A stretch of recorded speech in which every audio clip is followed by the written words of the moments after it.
संक्रांतीच्या दिवशी लक्ष्मी आईसाहेबाने रुक्मिणी आईसाहेबाने सगळ्या आपल्या बायकीच्या सवतीच म्हणावं लागेल 16,107 जणींनी मीटिंग घेतली. हिला संक्रांतीला वाण द्यायचं नाही, पण नियम असतो बाई संक्रांतीला वाण द्यायच्या अगोदर भोगीच्या दिवशी तुळशीला भोगिडा द्यावा लागतोय. तुळशीला भोगिडा द्यावा लागतोय. आपल्या महाराष्ट्रातल्या बऱ्याच बायकांनी यावर्षी एकादशीच्या दिवशीच भोगी केली. हो, बऱ्याच बायकांनी एकादशीच्या दिवशी भोगीच्या दिवशी बैंगनं खाल्ले. ज्या बाईने एकादशीच्या दिवशी बैंगनं खाल्ले तिच्या बैंगण्याला आयुष्य तरी कसं वाढल? हा, काय गोळ्या संपल्यात का माया? का गिरगावकर गांजा उडून आलाय? शास्त्र म्हणेल ते सांडावे, ते राज्यही तृण मानावे. महाराज, एकादशी आपल्या संस्कृतीत इतकी पवित्र इतकी पवित्र आहे.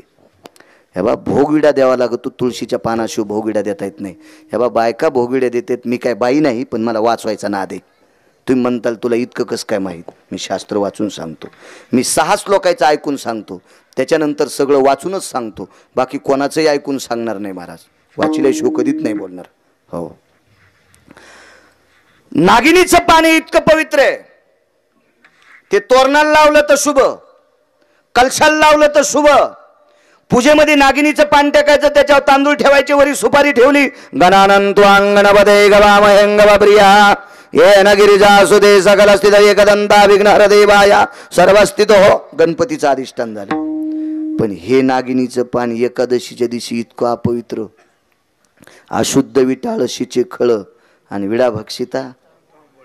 मग मला सांगा, भोगी ही एकादशीच्या दिवशी आली, तुळस नागिनीचं पान कसं स्वीकारील?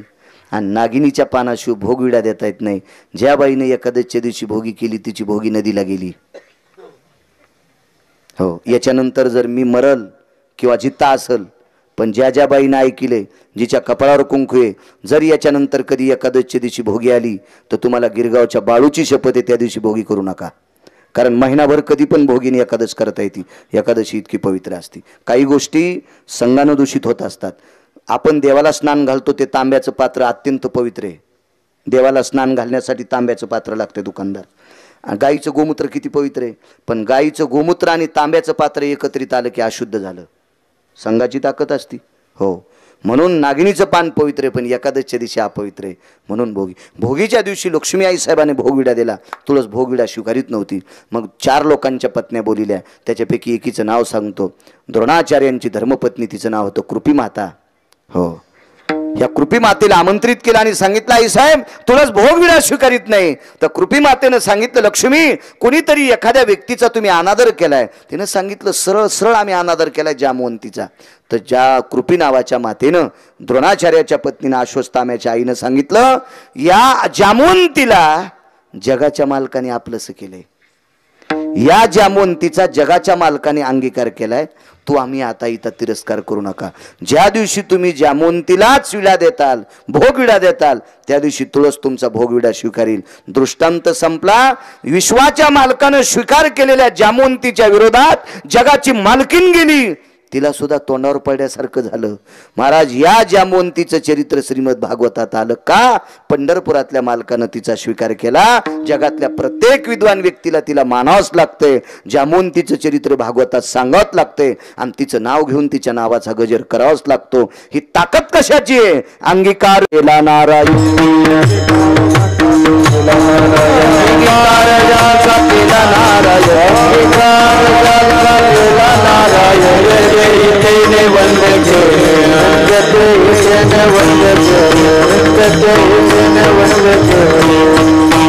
अंगीकार जाता केला नारायणे,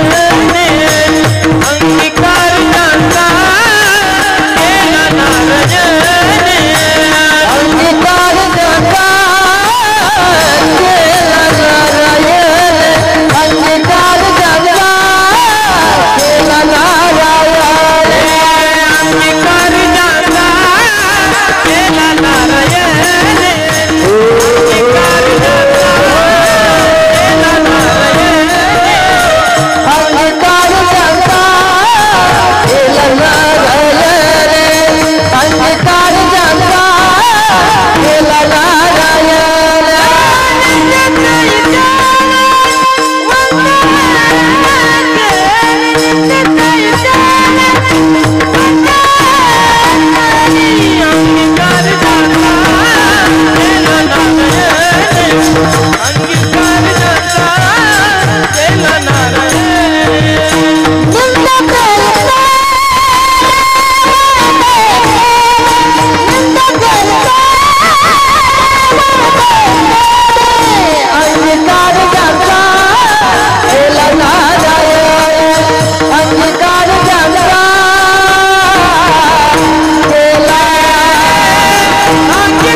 बघा,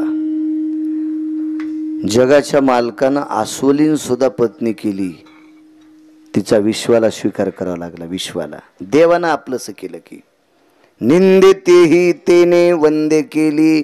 कोण कोण वंदे केली ती दुसऱ्या कडव्यात त्यांची यादी दिली. आजा मेळ दिले तारिणी कुंटी, आजा मेळ दिले तारिणी कुंटी,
यादी दिली दुसऱ्या कडव्यात. आजा मेळ भिल्लीने तारिली कुंटीने. कोण आजा मेळ? कधी कधी आमची लोक पुराण सांगत असताना आजा मेळाच्या बाबतीत ब्रेक लायनर उघडलेल्या गाडी सारख्या काही काही लोकांच्या जिभा उघडल्या. आजा मेळ एवढ्या घाणेरड्या पद्धतीत काही काही माणसं सांगतात, लाज वाटायला पाहिजे. एवढी वाईट नव्हती आजा मेळ. आजा मेळ हा त्या काळातला दशग्रंथी विद्वान व्यक्ती होते. शास्त्रोक्त, पुराणोक्त, वेदोक्त एवढा मोठा प्रकांड विद्वान व्यक्ती, प्रकांड विद्वान. समाजानं वाळीत टाकला पण जगाच्या मालकानं स्वीकारला. भजनाची ताकद आहे. तुका म्हणे येथे भजन प्रमाण. या मधल्या कडव्यात आपण फक्त भजनच सांगायचं आता. हो, आज काय एकादशी आहे मला वाटतंय. आज काय फराळाचं तुमचीच पंगत आहे. चांगली जोड घातली माम भाषेची आज. पहिल्यांदा आलो 10 मिनिटं पुढे सरकतो, काही ताण नाही. एवढा विद्वान, एवढा प्रकांड विद्वान आजा मेळ. एक नालायक व्यक्ती आपल्या बायकोला मारू लागला. नालायक व्यक्ती त्याच्या बायकोला मारत असताना आजा मेळाने सांगितलं, अरे किती मारतो रे, ती का जनावर आहे का रे, किती सुंदर आहे, का मारतो तिला, काय चुकले समजून सांग. हे नालायक आजा मेळाला म्हणलं, तुम्ही तुमची पूजापाठ करी जा.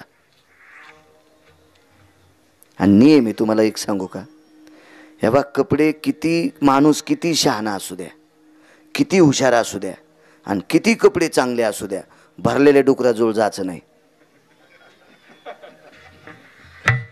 नालीतून असं डुक्कर उठलं, भरलेलं डुक्कर उठलं, आणि तिकून चांगल्या कपड्यावाला प्रतिष्ठित माणूस आला.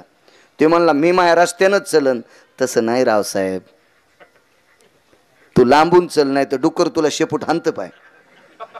आणि डुकरानं भरक्या शेपटीचा फटका हाणल्यावर तुमच्यासारख्या पॅन्टीव निघतू का? ते पप्याच्या माईनं किती बी साबणा लावू द्या बरं, निघतू का ते? शहाण्या माणसानं मूर्खाला भेलं पाहिजे. हो,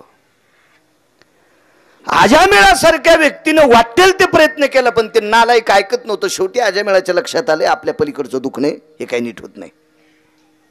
ते मारून मारून बाहेर गेल्यावर एकच गोष्ट चुकली आजामेळाची, सांगतो तुम्हाला. त्याच्या पत्नीला विचारलं, का ग बाई, तुला किती मारतो, किती त्रास देतो? तरी बाई तू थांबते. होय, एकच गोष्ट चुकली, एवढा त्रास देतो मग इथं का थांबती? इतकं बोलायला नव्हतं पाहिजे महाराज. सहज तिच्या तोंडातून वाक्य पडलं, मग जाऊ कुठं? अजामेळ त्या काळातला एवढा श्रीमंत महाराज होते, इतके श्रीमंत महाराज होते. वैकुंठवासी वैकुंठवासी माधव महाराज सुरजखेडकर सांगायचे, सुरजखेडकर सांगायचे, आजामेळाच्या घरी माणसं जेवल्याच्या नंतर पात्राला चिटकलेलं तूप जर नालीत वाहत गेलं आणि त्या नालीतलं पाणी चाटलं तर कुत्र्याचे वजन वाढत होते. इतका श्रीमंत आजामेळ व्यक्ती. आणि त्यांनी सांगितलं, ममाम गेहेषु यत कन्या भोजायतो तत्रहा पुनितो भक्तवे सर्व अलंकारेन मंडितम आंबरास्त तेवच. तोंडातून शब्द पडला, माझ्या इथं कपड्याला कमी नाही, अलंकाराला कमी नाही, अन्नपूर्णा जेवणाला कमी नाही, माझी मुलगी म्हणून तुला सांभाळी नेली ती घरी. पण काय होतंय महाराज, हलकटाचे विकार किती बी चांगल्या जाग्या जाऊ द्या, त्याचे दुर्गुण जात नाहीत. याचा येळकोट राहीना, मूळ स्वभाव जाईना. एखाद्या व्यक्तीचा मूळ स्वभाव जातच नाही, ती हलकटच असती व्यक्ती. एक राजा रस्त्याने चालला होता. राजा रस्त्याने चलत असताना मोठा राजा, बलाढ्यशाली राजा, त्याच्या समोर माणसं ढकलायला काही शिपाई असतात. हे सरकारे, राजाची स्वारी आली, सरकारे सरकारे. स्वभाव जात नसतो माणसाचा, याच्यावर सांगतोय. आता त्या शिपायाने एका आंधळ्याला ढकलून दिलं. हे सरकारे. तर ते आंधळ म्हणलं, हवालदार साहेब. ते हवालदार म्हणलं, बेटा आंधळ मला हवालदार कस काय म्हणलं? गपचिक बसवून त्यानं. पण ते म्हणलं, तुला कळतच कस काय? ते म्हणलं, मला कळत आहे. आंधळ मी वजन हाणून गेलं ना, मला कळतंय म्हणे. आता यानं गपचिक बसवून यानं राजाला जाऊन सांगितलं, आंधळ्याला मी धक्का दिल्यावर ते मला हवालदार म्हणलं, ते मला शिपाई म्हणलं, ते मला शिपाई म्हणलं. राजा म्हणला, बोलू रे आंधळ्याला त्या. राजा असाच बिना आकली, झोपीत तमाखू खाणार.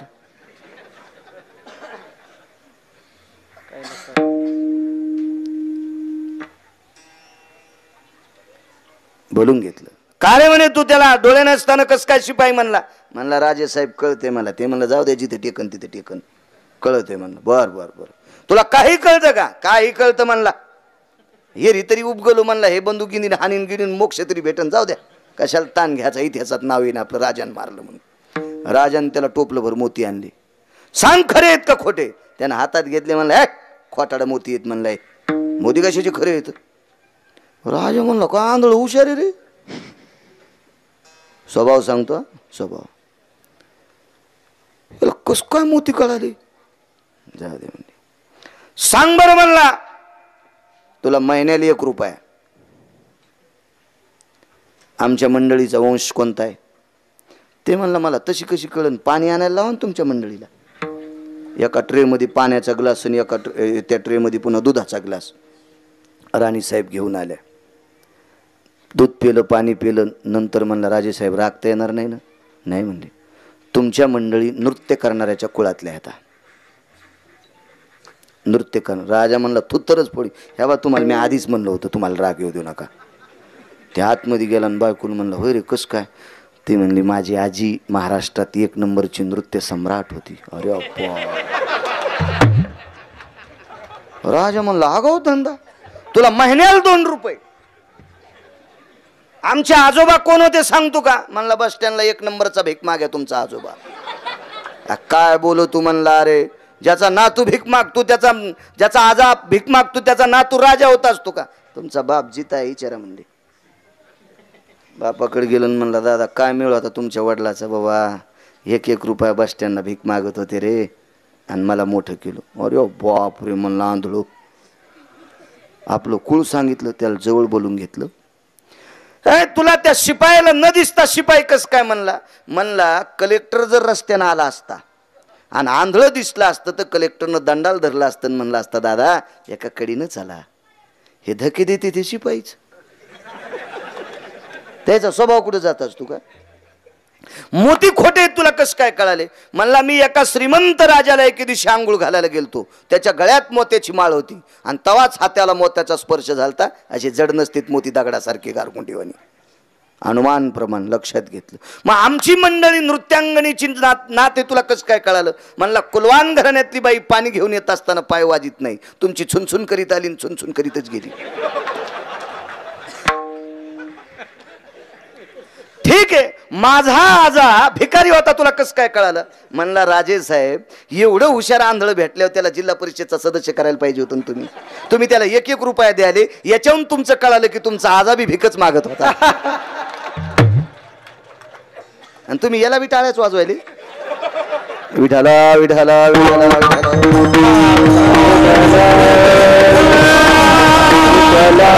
जुने स्वभाव माणसाचे जात नसतात. महाराज वेशाय वारांगण आहे. एका अधिकारी महाराजानं लेख म्हणून घरी नेल्यावर किती राहा, 8व्या दिवशी तिचे विकार जागे झाले. आणि 8व्या दिवशी आजा मेळाला सांगितलं, मी पोरगी म्हणून नाही आले, बायको म्हणून आली. धोतरच सुटलं म्हाताऱ्याचं. सामान्य गोष्ट आहे. विद्वान त्या काळातला प्रकांड विद्वान पंडित.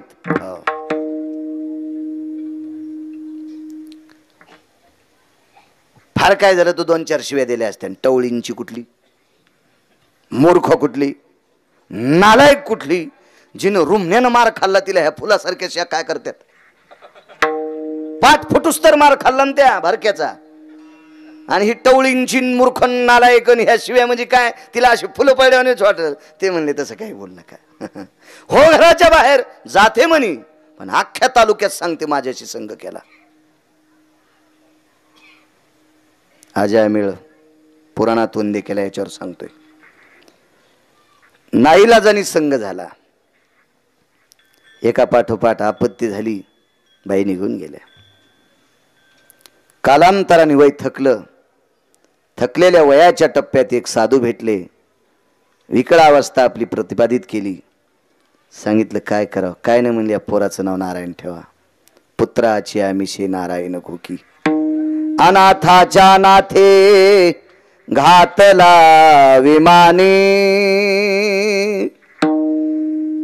तो विटेवरचा मालक इतका गोड आहे, अनाथाच्या अनाथे घातीला विमाने. फक्त भजनाची ताकद. शेवटच्या टप्प्यात नारायण. पण एक शंका होती, उद्भवली म्हणून सांगतो. एका व्यक्तीने प्रश्न केला, महाराज बाळू महाराज तुम्ही सांगता आजामेळ मग विद्वान व्यक्ती, मग वेशीशिरत का झाला? हे मागच्या जन्मातलं गटुड होतं महाराज. आजामेळ मागच्या जन्मात एक दंडी संन्यासी होते, फार अधिकारी संन्यासी होते. हिमालयाला प्रदक्षिणा करीत होते. 22 वर्षाचं तारुण्य होतं. हिमालयाला प्रदक्षिणा करत असताना शरीर त्या गारठ्याने गारठून गेलं आणि मूर्छना येऊन आजामेळ खाली पडले. पाठीमागून एक दिव्य तेजस्वी कन्या आहे, 17 वर्षाची. तिचे वडील आहेत 80-90 वर्षाचे आणि अंगावर मखमली कपडे आहेत. आपले वडील अंध आहेत. वडिलाची काठी धरीत मुलगी हिमालयाची प्रदक्षिणा करत होती. पण समोर बघितलं आणि बाबांना सांगितलं, बाबा एक नग्नावस्थेतला संन्यासी आहे, त्याच्या शेंडीत फक्त एक रुद्राक्ष बांधलेला आहे. वडिलांनी सांगितलं आमका आखाड्याचा संन्यासी आहे. जवळ गेले, नाडी परीक्षा केली आणि मुलीला सांगितलं, बाई हा संन्यासी जिवंत आहे, फक्त याला उबदार कपड्याची गरज आहे. माझ्या अंगावरची शाल टाकता का? पोरगी हुशार होती. तिनं सांगितलं 80 वर्ष वय आपल्या बाबाचे. आपल्या बाबाच्या अंगावरची शाल टाकली तर बाबा मरून जाते. बाबा तुम्ही मरताल. अगं माझं काय राहिलं, मी वयस्कर आहे, आता काय ताण घेते, मरू दे ना मला. तसं नाही बाबा, तुम्ही मृत्यू पावल्याच्या नंतर एखादा नालायक नराधम मला उचलून घेऊन जाईल, त्याच्यापेक्षा माझ्या अंगावरची शाल टाकते. म्हाताऱ्यानं सांगितलं तुझ्यामुळे हिमालयाची प्रदक्षिणा होती, तुझ्या अंगावरली शाल टाकली की तू मरती. पोरगी हुशार होती. बाबा तुम्हाला मरायचं नाही, मला मरायचं नाही, संन्यासी कसा वाचेल? आशीर्वाद देतो, प्रयत्न कर, संन्याशाला वाचव, मरू देऊ नकोस. काय पोरगी हुशार महाराज. पोरीनं बापाचा कमलोंड घेतला, त्याच्यातलं पाणी हातावर घेतलं बैरवाळ महाराज आणि संकल्प सोडा. त्या संन्याशाला पाठचा भाऊ मानलं. त्याच्या बाजूला निद्रा केली आणि दोघांत एक पांघरून पांघरलं. कालांतरानं हिच्या अंगाच्या उभीनं आणि त्या शालीच्या उभीनं त्या संन्याशाच्या अंगातली थंडी गेली संजयराव. आणि तो संन्याशी उठला. चांदण्याचा प्रकाश होता. प्रकाशात आपल्या बाजूला 17 वर्षाची कन्या पाहिली साईराज आणि हातात पाणी घेतलं. पापिनी, माझ्यासारख्या दंडी संन्याशाला बाटवण्याचा प्रयत्न करतेस, तू पुढच्या जन्मात वेश्या होशील. काय चुकलं महाराज तिचं? पोरगी झोपी ते बापानं ऐकलं. बाप रडू लागला. संन्याशी निघून गेला. वडिलांनी सांगितलं, बाई तुझं चारित्र्य सगळं, जीवन सगळं मातीत गेलं. काय झालं बाबा? संन्यासी उठलाय. त्या संन्याशाला जीवदान दिल्याचं पुण्य माझ्या पाठीमागे आहे. त्याच्या अंतकरणात गैरसमज निर्माण झाला. जा. बापाचा कमलोंड घेतला आणि पळत सुटली संन्याशाला. हे पापिनी हो बाजूला. मी किती पापिनी मला माहिती आहे, तुम्ही किती सात्विक आहेत तुम्हाला माहिती. पण ऐका, मी तुम्हाला प्राणदान दिलंय. पापीनी मला भ्रष्ट करत होती, अद्याप नाही. जिथं संकल्प सोडाय तिथं संकल्पाचा तरू उगलाय, झाड उगलंय. मी धुतल्या तांदळासारखी निर्मळ आहे. तुम्हाला भाऊ मानलं, मी तुमची बहीण आहे. माझ्या अंगावरच्या वस्त्रानं तुमच्या अंगातली थंडी गेली आणि तुम्ही मला शाप देता, पुढच्या जन्मात वेश्या होशील. ठीक आहे, तुमच्यासारख्या संन्याशाचा शाप खोटा होणार नाही. मी निश्चित पुढच्या जन्मात वेश्या होईल. पण अपराध नसताना तुम्ही मला शाप दिलाय, मी सुद्धा तुम्हाला शाप देते. त्या वेशीशी तुम्ही संग करताल. मागच्या जन्मातला दंडी संन्याशी पुढे अजमेळ झाला. मागचं कुठुडे तो का म्हणे होता ठेवा, आणि तो या भावा सापडाला. या बा मागचं फेडावत लागते, फेडावत लागते, फेडावत लागते. बँकेचे 2 लोक आमच्या गावात आले. मारुतीच्या दर्शनाला चाललो होतो. धोत्राची लुंगी लावलेली, बनेला अंगात. कोण आपण? म्हणलं मला बाळू म्हणते. बाळू महाराज तुम्हीच आहेत का? म्हणलं हो. बरं बरं. हे चिमाजी गोमाजी कापसे? म्हणले पुढचे वाडे त्याचेच आहेत. आम्हाला मध्ये नेऊन घालता का? म्हणलं तुम्ही बँकेची माणसं आहेत, वसुलीला आले तर मी गरीब माणूस आहे, हाणायचे ते आपल्याला. त्यावेळेचं सांगतो, आताचं नाही. आताचं तुम्हीच कुणा का, मी सांगत नाही. नाही म्हणले आम्ही वसुलीला नाही आलो. हे बाय 35 लाख कोटीचा चेक आहे. म्हणलं चला. गेलो तर आम्ही घरी. म्हणलं तात्या, तात्याच्या ताती होत्या बाहेर. ताती नसतीत म्हणत वाटते नाही का? हो. म्हणलं काकू तात्या कुठे? हा ते आत्ताच आहे. हा उठा ना, बाळू महाराज आलेत. त्यानं लगेच तोंडावून हात फिरला, अष्टगंध लावला. हे काय महाराज आंघोळच करू लागलो, पाय तसे ढवळे मला दिसायलेत ना. उचल्या मला चालवायला होय तू गिरगाव करायला. पण काय घेणे आपल्याला, मला का त्याला अभिषेकाला थोडंच बसवायचं होतं. चल दे म्हणलं, काय हरकत नाही. हो. म्हणलं बँकेचे लोक आले, लगेच बसले. काय राम राम साहेब. काय चिमाजी आपलं नाव? हो हो. आपल्या वडिलाचं नाव? आमकं. तुमच्या वडिलांनी 25 वर्षापूर्वी बँकेत पैसे टाकले होते, याचा सगट 35 कोटी झालेत. घेऊन टाका म्हणले. बरोबर. गोमाजी आमचा चुलत भाऊ आहे, बोलून घ्या त्याला. त्याच्या वडिलानं पाईपलाईनचं कर्ज काढलं होतं 1.5 कोटी, याचा सगट 6 कोटी झाले. वसुलीला आलो. दृष्टांत कळाला. ह्या बापानं कमवून ठेवलेली संपत्ती पोराला खाता येते, आणि बापानं केलेलं कर्जही पोराला फेडावं लागतंय. मागच्या जन्मातलं पुण्यही आपल्याला कामी येत असतं, आणि मागच्या जन्मातलं पापही बोकांडीवर दळीत असते. हो, हे मागच्या जन्मातलं पापाचं गोठुडं अजामेळाचं, म्हणून वेशी शिरत झाला. शेवटच्या टप्प्यात इतका बेजार, इतका बेजार, इतका बेजार. शिमा नाही, एका साधूचं ऐकलं आणि मुलाचं नाव नारायण ठेवलं. आला का नारायणा, बसला का नारायणा, पाणी दे नारायणा, गोळ्या दे नारायणा, गोळ्या असतील का नाही, औषधी दे नारायणा, जेवायला दे नारायणा, इकडे या नारायणा, चालला का नारायणा, कुठेच नारायणा, बसणं नारायणा. जीवनभर शेवटच्या टप्प्यात अंतकालेचे मामेव स्मरणमुक्त कलेवरा. शेवटच्या टप्प्यात भगवंताचं भजन आलं. जगाच्या मालकांना अनाथाच्या नाते घातीला विमानी. आज तो आजामेळ श्रीमद भागवतात पुनीत झाला. आजामेळ भिल्लीनी तारेली कुंडी,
माझी माणसं वा गोड आवाज हीन सुधा मेळ चरित्रायां भव भागवती पुराणे अयो चंदान भयन